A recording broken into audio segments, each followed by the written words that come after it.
Hello everyone, welcome to Wizard Educational Institute. সদায়ৰ দৰে আজিও আমি কিছুমান ইম্পৰ্টেণ্ট কাৰেণ্ট এফেয়াৰ্ছ টপিকছ আলোচনা কৰিম। আজিৰ প্ৰথম টপিকটো লায়ন টেইলড মাকাও এই প্ৰজাতিটোৰ ওপৰত আছে। আমি সঘনাই নিউজত পাই থাকোঁ হিউমেন ৱাইল্ড লাইফ কনফ্লিক্ট ইয়াৰ ওপৰত হয়নে? চ' এই টপিকটো GS পেপাৰ 3 এনভাইৰনমেণ্টৰ ফালৰ পৰা ইম্পৰ্টেণ্ট হয়। আমি প্ৰথমতে IUCN ৰেড লিষ্টত ইয়াত ষ্টেটাছ কি হয় সেইটো জানি লওঁ। International union for conservation of নেচাৰে ৰেড লিষ্ট এটা পাব্লিছ কৰে আৰু সেই লিষ্টত ইয়াৰ স্থান হৈছে এনডেঞ্জাৰ্ড কেটেগৰীত। চাইটছত আছে এপেণ্ডিক্স 1 কেটেগৰীত। এপেণ্ডিক্স 1ত থাকিলে কি বুজায়? That is banned on international trade. So' এই প্ৰজাতিটোৰ ট্ৰেড কৰা বন্ধ, প্ৰহিবিশ্যন আৰোপ কৰা হৈ আছে। ৱাইল্ড লাইফ প্ৰটেকশ্যন এক্ট 1972 ভাৰতৰ প্ৰাইমেৰী লেজিছলেশ্যন হয় regarding wild life act আণ্ডাৰত ইয়াক শ্বেডিউল 1ত ৰখা হৈছে। That is it has been provided highest protection in India. Population wise যদি চাই 4,200টা ইণ্ডিভিজুৱেলছ বৰ্তমান ভাৰতত পোৱা যায়। কি ফাইণ্ডিংছ অফ দ্য ষ্টাডি? এই ষ্টাডিটোত কি পোৱা গৈছে যে nearly 25% of the observed population is habituated to human contact. অৰ্থাৎ 4/1 একটা প্ৰজাতিয়ে মানে হিউমেন কণ্টেক্টৰ লগত আছে। Accepting food, raiding garbage or entering settlements. So' মানুহে দিয়া খোৱা বস্তুবোৰ খায়, গাৰ্বেজবোৰত সোমাই যায় বা ছেটেলমেণ্টবোৰত প্ৰৱেশ কৰে etcetera.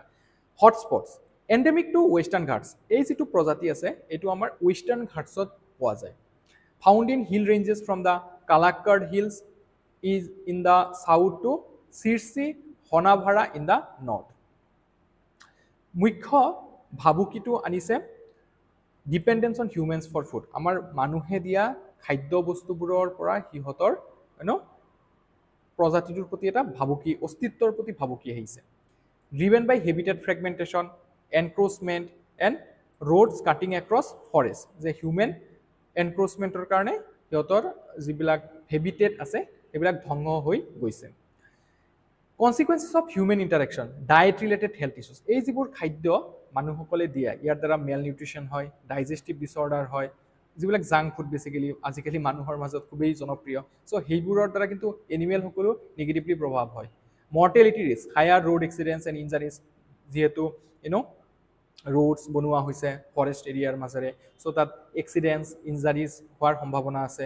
Behavioural shifts, aggression, loss of natural foraging habitats, conflict with people etcetera.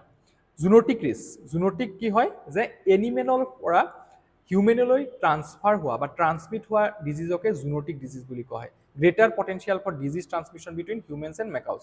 চ' এই মেকাউছসকলৰ পৰা হিউমেনছলৈ ট্ৰান্সফাৰ হ'ব পাৰে বিভিন্ন ধৰণৰ বেমাৰ আজাৰ। Population decline due to stress, mortality and weakened reproductive success. Significance কি হয় ৰিপৰ্টটোৰ? Highlights the human wildlife conflict in biodiversity hotspots. It warns that short-term adaptability, that is accepting food, may lead to long-term extinction risk. It also underscores the need for stricter ecotourism regulation in habitat connectivity restoration.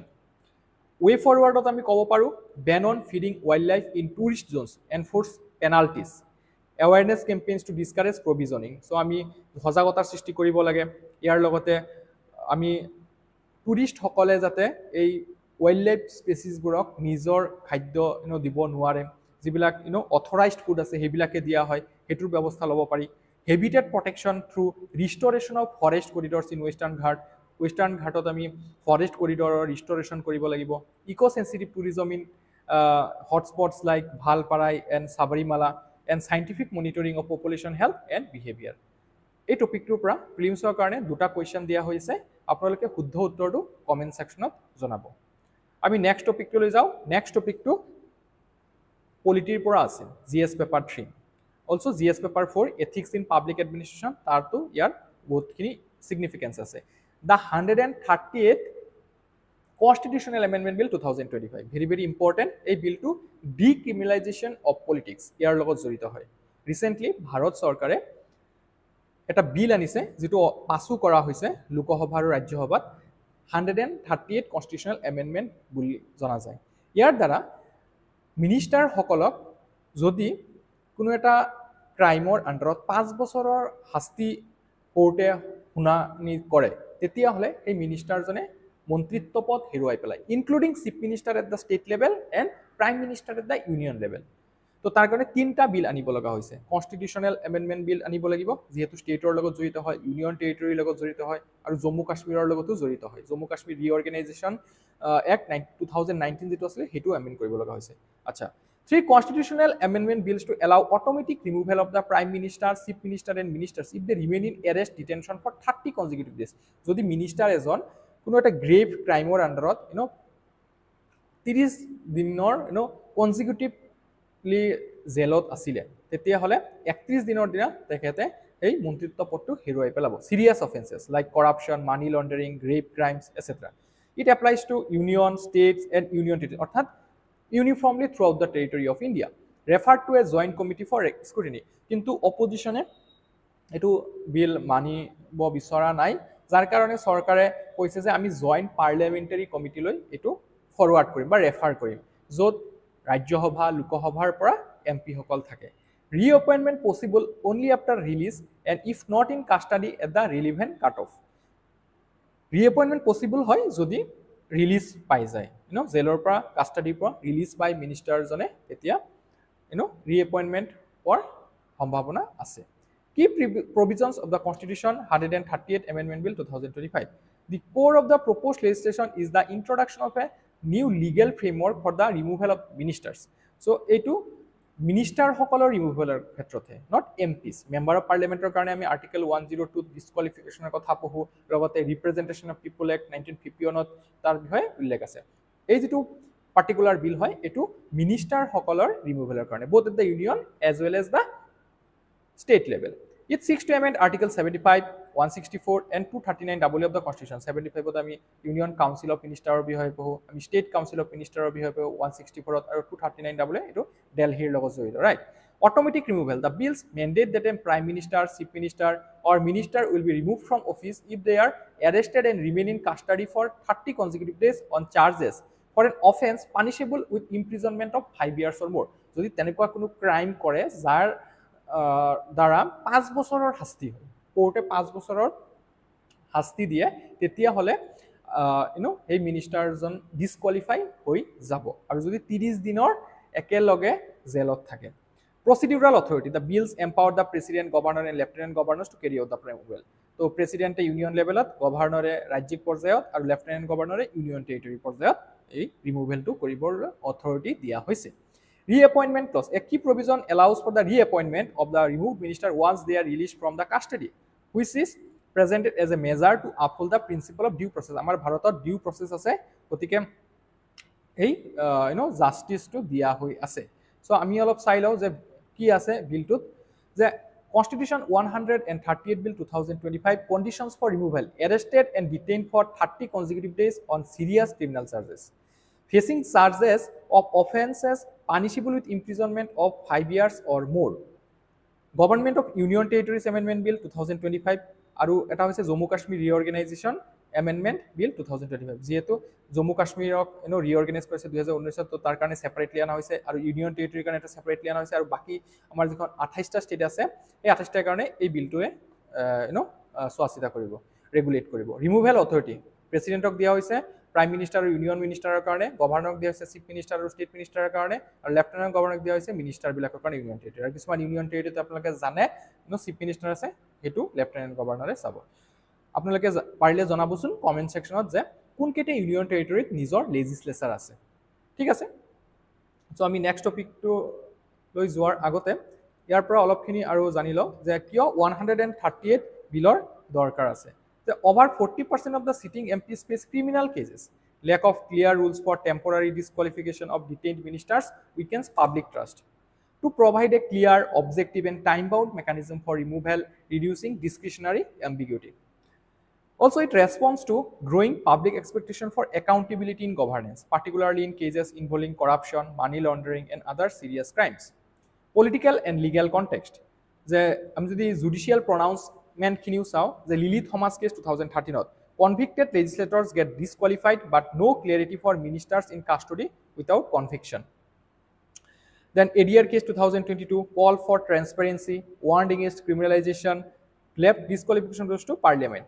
Or parliament আপোনালোকে জানে article 102 ৰ আন্ডাৰত কিছুমান কথা উল্লেখ আছে, লগতে representation of people act 1951 আছে. Constitutional ambiguity, ministers hold office during pleasure of the president, governor, but removal depends on the advice of prime minister, chief minister. So etu basic আমাৰ bedrock হয় union council of ministry ক্ষেত্ৰত আপোনালোকে জানে যে council of minister সকল responsible to Lokasabha, that is the house of the people, and also they enjoy office till the during the pleasure of the president in case of union level, and in case of state level during the pleasure of governor. Kintu asol power to katat thake prime minister tat president to discretionary power নহয় যে minister এজনক আতৰাই দিয়ে, যদি prime minister advice দিয়ে তেতিয়াহে কৰিব পাৰে. Similarly at the chief minister যেতিয়া permission দিব, recommendation দিব, তেতিয়াহে removal কৰিব পাৰিব ministers at the state level. No mechanism for ministers in prolonged detention. Removal today depends only on political discretion. Conflict with RPA 1951. Section 8 disqualifies MPs MLAs only after conviction. যে 2 বছৰৰ বেছি যদি কোনো শাস্তি কোৰ্টে শুনায় তেতিয়াহে MP বা MLA জনক disqualify কৰা হয়. The bill lowers the bar to detention, creating possible conflict with law and judicial precedent. Political backdrop. যদি চাই high profile arrest of Arvind Kejriwal, V. Senthil Balaji, Hemant Soren, and Partha Chatterjee's exposed lack of rules for ministers in custody. So আপোনালোকে জানে যে Delhi liquid কেছত Arvind কেজৰিৱালক আটক কৰা হৈছিলে, B Senthil Balaji তামিলনাডুৰ এজন মিনিষ্টাৰ হয়, কেশ ফৰ জব স্কিমত তেখেতক আটক কৰা হৈছিলে, হেমন্ত সোৰেন ঝাৰখণ্ডৰ লেণ্ড কেছত তেখেতক আটক কৰা হৈছিলে, পাৰ্থ চেটাৰ্জী ৱেষ্ট বেংগলৰ ৰিক্ৰুটমেণ্ট টিচাৰ ৰিক্ৰুটমেণ্ট টেষ্টৰ কাৰণে আটক কৰা হৈছিলে. চ' এইকেইজন MLA কি কৰিছিলে, জেলত গৈছিলে যদিও পুনৰাই নিজৰ মিনিষ্টাৰ পদ ঘূৰাই পাব পাৰিছে. চ' তেনেকুৱা ধৰণৰ কিছুমান লুপ হোলছ আমাৰ ডেমক্ৰেটিক ছিষ্টেমত আছিল, আৰু সেই ছিষ্টেমটো এক্সপ্লিচিট বনাবৰ কাৰণে এই বিলটো অনা হৈছে বুলি আমি ক'ব পাৰোঁ. Significance of the bills is that it strengthens constitutional morality, promotes public trust, it brings clarity in constitutional practice, uniform accountability and probity in politics. Alright, so ekita amar ethics or paper karone important hoy. Challenges kisumanu ase je presumption of innocence, then conflict with RPA 1951, political misuse risk, federalism concerns, judicial scrutiny and governance instability.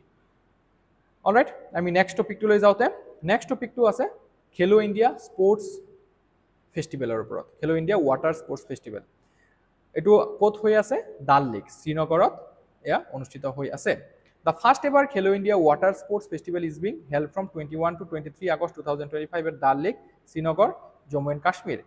It is organized by the Sports Authority of India and the Jammu Kashmir Sports Council under the central government's Khelo India initiative. Participants কিমান জনে participate কৰিছে, 400 athletes from 36 states and union territories. কি event আছে ইয়াত, যে rowing, canoeing, kayaking, demonstration events in water skiing, dragon boat racing and Shikhara sprint. Significance and impact. The sports hub expansion can positions Jammu and Kashmir as a premier water sports destination, complementing Gulmarg's winter sports identity. Also promotes grassroots talent development, cultural integration, tourism and economy development and inspiration. আমি অতপ খেলো India প্ৰগ্ৰামৰ বিষয়ে জানো যে 2017-18 এটো launch কৰা হৈছিলে. It restructured the Khelo India national programme for development of sports. Objective was to revive sports culture in India, identify talent at the grassroots and build a strong sporting ecosystem. মুখ্য component চাৰিটা আছে, খেলো India youth games, then খেলো India university games, খেলো India winter games, আৰু নতুনকৈ এই যিটো খেলো ইণ্ডিয়া ৱাটাৰ স্পৰ্টছ ফেষ্টিভেল বনোৱা হৈছে. Significance of খেলো ইণ্ডিয়া কি হয় যে grassroots to global pathway, decentralize sports growth, cultural integration and Olympic preparation. 2036 চনত ভাৰতত অলিম্পিক গেম অনুষ্ঠিত কৰাৰ কাৰণে যুঁজা চলি আছে. চ' সেই পৰিপ্ৰেক্ষিতত এনেকুৱা ধৰণৰ ইভেণ্টবোৰ খুবেই গুৰুত্বপূৰ্ণ. এই টপিকটোৰ পৰা দুটা কুৱেশ্যন দিয়া হৈছে প্ৰিলিমছৰ কাৰণে, আপোনালোকে শুদ্ধ উত্তৰটো কমেণ্ট ছেকশ্যনত জনাব. চ' আমি নেক্সট টপিকটো লৈ যাওঁ. নেক্সট টপিকটো ইণ্ডিয়া চাইনা টাইজৰ ওপৰত আছে. ডনাল্ড ট্ৰাম্পে 50% তাৰিফ ইম্প'জ কৰাৰ পিছত আপোনালোকে নিশ্চয় নিউজত পাইছে ইণ্ডিয়া আৰু চাইনাৰ মাজত যিটো বিটাৰ ৰিলেশ্যন আছিলে সেইটো দিনে দিনে চুইটৰ পিনে গৈ আছে. হয়, এটা মধুৰ সম্পৰ্কৰ দিশে গৈ আছে. ৰিচেণ্টলি চাইনিজ ফৰেইন মিনিষ্টাৰ ৱাং ইয়ে যোৱা 5 বছৰৰ ভিতৰত প্ৰথমবাৰ ভাৰত ভিজিট কৰিলে NSA আমাৰ অজিত ডোভালৰ লগত কথা পাতিলে ফৰেইন এফেয়াৰ্ছ মিনিষ্টাৰ এছ জয়শংকৰৰ লগত কথা পাতিলে so' also' acknowledge the potential of India China relations so' এই পৰিপ্ৰেক্ষিততে এই নিউজটো আছে যে India China held boundary talks in New Delhi after 2 years so' 2020 চনত গালৱান ভেলী ইনচিডেণ্টৰ পিছত ইণ্ডিয়া আৰু চাইনাৰ ৰিলেশ্যনত এটা কাইট পৰিছিলে বুলি আমি ক'ব পাৰোঁ কিন্তু বিভিন্ন সময়ত মিলিটাৰী লেভেলত আৰু ডিপ্ল'মেটিক লেভেলত আলাপ আলোচনাৰ মাজেৰে সেইখিনি সমাধানৰ দিহে লাহে লাহে গৈ আছে China's plan to build a mega dam on Yarlung Tsangpo Brahmaputra যিটো তিব্বতত ইয়াৰলং চাম্পু বুলি জনা যায় ত' তাৰ ওপৰত যিটো মেগা ডাম বনাই আছে তাৰ বিষয়েও আলোচনা হৈছে ভাৰতে নিজৰ কনচাৰ্ণখিনি জনাইছে both sides agreed to restore flights India আৰু চাইনাৰ মাজত আকৌ পুনৰাই ফ্লাইট ৰিভাইভেল হ'ব ৰিভাইভ হাইড্ৰলজিকেল ডাটা যিবিলাক ডেম চাইনাই বনাব খুজিছে চ' সেইবিলাকৰ ডাটা ভাৰতৰ লগত শ্বেয়াৰ কৰিব লগতে 75 years of diplomatic ties India আৰু চাইনাৰ মাজত যিটো 1951 পৰা ষ্টাৰ্ট হৈছিলে 1950 26 জানুৱাৰী একচুৱেলি চ' সেই তেতিয়াৰ পৰা আৰম্ভ হৈছিলে চ' এইটো আমি চেলিব্ৰেট কৰিম বুলি এই ডিছকাশ্যন কৰা হৈছে চ' আমি যদি চাওঁ এনচিয়েণ্ট সময়ৰ পৰা আমি চাইনাৰ লগত যিহেতু আমাৰ নেইবাৰিং কাণ্ট্ৰি অবভিয়াছলি সম্পৰ্ক আছে cultural exchanges of trade routes and Buddhism early diplomacy diplomatic relations established in 1950 conflict era 1962 যিটো ৱাৰ হৈছিলে 1967 Nathu La Cho La clashes and then CBM period 1993 to 1996 border peace and military confidence measures recent crisis to আমি গম পাওঁ Galwan valley clash in 2020 কিন্তু তাত কোনো অস্ত্ৰ শস্ত্ৰ প্ৰয়োগ হোৱা নাছিলে তো এইটো চাইনাই এইবাৰৰ যিটো মিটিং আছে তাত উল্লেখ কৰিছিলে যে যিহেতু ইণ্ডিয়াই কোনো তেনেকুৱা ধৰণৰ অস্ত্ৰ ইউজ কৰা নাছিলে বন্দুক বাৰুদৰ ইউজ কৰা নাছিলে চিমিলাৰলি চাইনিজ পক্ষৰ পৰা তেনেকুৱা কোনো উইপন ইউজ কৰা হোৱা নাছিলে cooperation and conflict areas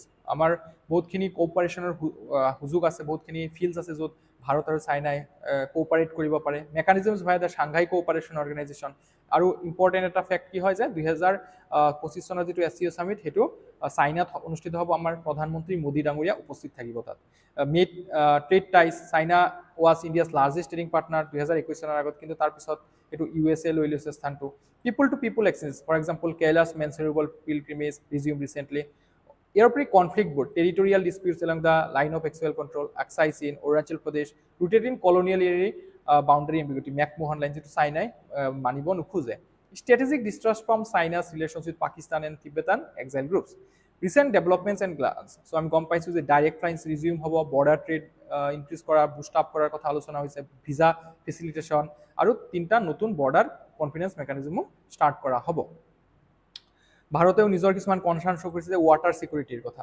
ecological বেকলেছৰ কথা Okay, also riparian rights. India calls for consultative process recognizing lower riparian interest and existing water use norms.